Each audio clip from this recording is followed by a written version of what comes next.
Je vais vous faire une présentation de notre camping-car, un Laika Creo sur base Mercedes. Côté droit au niveau de la déco, c'est côté montagne.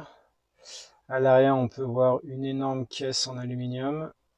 Et côté gauche, c'est le côté mer avec la calabassa mexicaine, une tête de mort. Sur la face avant, on peut voir le pare-choc qui a totalement modifié le véhicule et qui lui donne une gueule vraiment plus 4x4.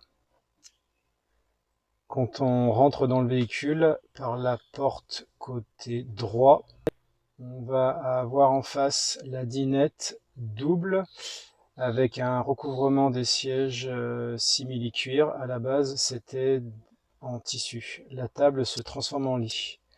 Au-dessus du poste de conduite, il y a le lit capucine double qui est très moelleux avec un lit à mémoire de forme tempure de 20 cm d'épais.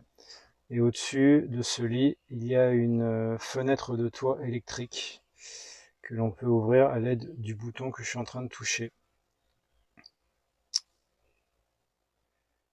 Ensuite, on fait un tour global côté gauche. On peut voir des prises électriques sous la table. Les placards, on va en ouvrir un et tous ont à peu près la même dimension avec des barres pour retenir tous les éléments. Et en dessous, on peut voir aussi un plus petit meuble qu'on appuie dessus pour des petits objets. Et on voyait aussi la commande de chauffage électrique. Là, on est dans l'armoire avec 4 étagères, le four à gaz et un frigo neuf qui fait 140 litres, trimix, c'est-à-dire qui fonctionne au gaz, à l'électricité de 220 volts et au 12 volts. Ça, c'est la commande tactile afin de régler, si on veut, en manuel, la source d'énergie et la puissance de froid. Côté lit de la petite, donc c'est un lit qui fait à peu près 180. Ce lit peut se transformer en meuble afin qu'il puisse rentrer et qu'il soit caché. Nous, on l'a mis de manière permanente. En dessous, on a fait une armoire extra avec un coulissant pour pouvoir mettre toutes les affaires de notre fille. Ça peut avoir encore la fonction lit en modifiant la table, en la mettant en bas. Et là, ça fait un lit où on peut mettre un enfant jusqu'à 4-5 ans. Il y a une très grande douche sur ce véhicule avec le WC côté gauche, WC qui fonctionne avec de l'eau et une trappe nautique de 25 litres, une douche grande. Le rideau de douche a été modifié, ce qui permet d'avoir beaucoup plus d'aisance et ne pas avoir ce rideau de douche qui vient vous coller. Dans la partie salle de bain, il y a un ventilateur qui fait extraction et qui peut aussi faire que l'air rentre. Il y a plusieurs vitesses, plusieurs rangements pour mettre différentes choses de la salle de bain, des serviettes, les brosses à dents.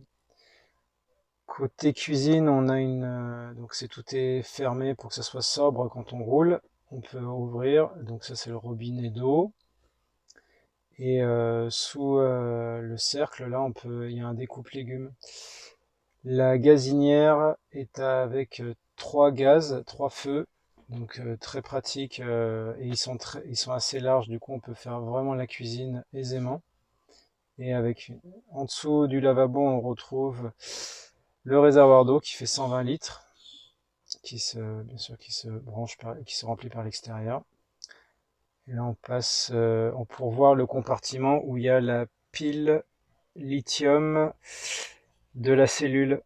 Donc, avec la pile au lithium, c'est une installation tout intégrée dans une seule boîte et avec un convertisseur sur la droite. Et le Renogy, c'est pour avoir le côté source d'énergie qui cumule. La cellule a une climatisation avec une commande et cela fonctionne avec la pile au lithium. Ça, c'est l'application que vous mettez sur votre téléphone. Ça permet d'allumer et d'éteindre le 220 volts. Ce boîtier permet de commander le panneau solaire automatique suiveur de soleil. On descend du véhicule pour que vous puissiez voir en action le panneau solaire qui va s'ouvrir, qui est à plat sur le toit, qui va s'ouvrir et qui va faire une rotation à droite et à gauche. Et il sait que au niveau des horaires de tel jour, le soleil doit être à peu près à tel endroit. Donc il va directement se mettre en face du soleil et il le suit toute la journée. On voit la deuxième roue de secours qui est sous le châssis parce qu'il y a deux roues et on peut voir aussi qu'il y a un attelage et toute la structure de la boîte qui sont faits avec des longerons en métal.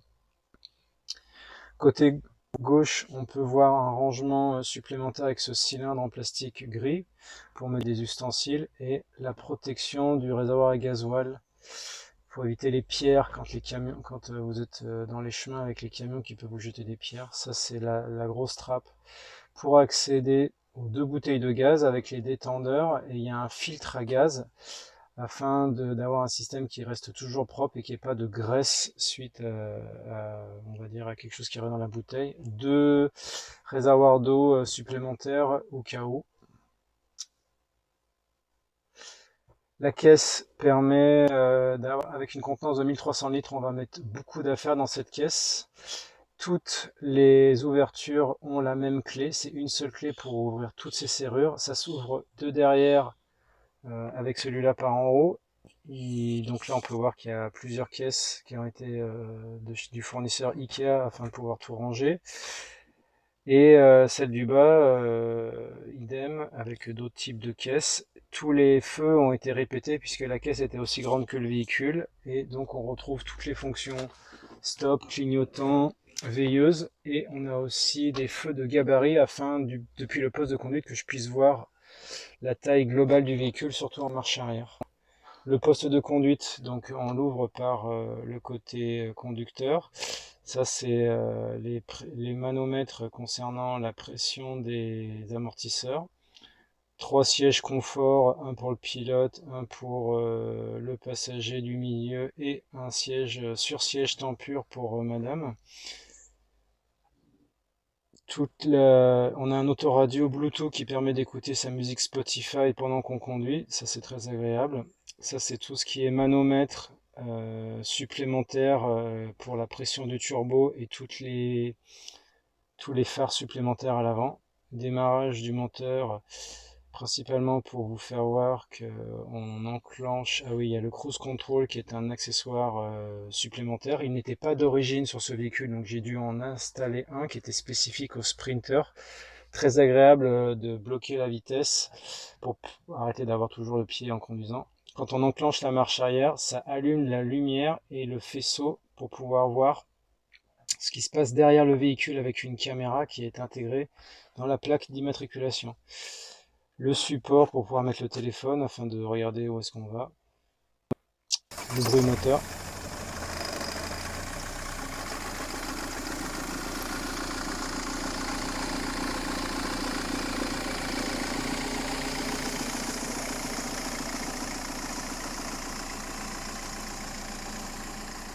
Les détails du pare-choc avant avec quelque chose qui a été fait en métal et de 4 mm qui permet de tracter le véhicule directement depuis le pare-choc puisqu'il est boulonné au châssis du véhicule.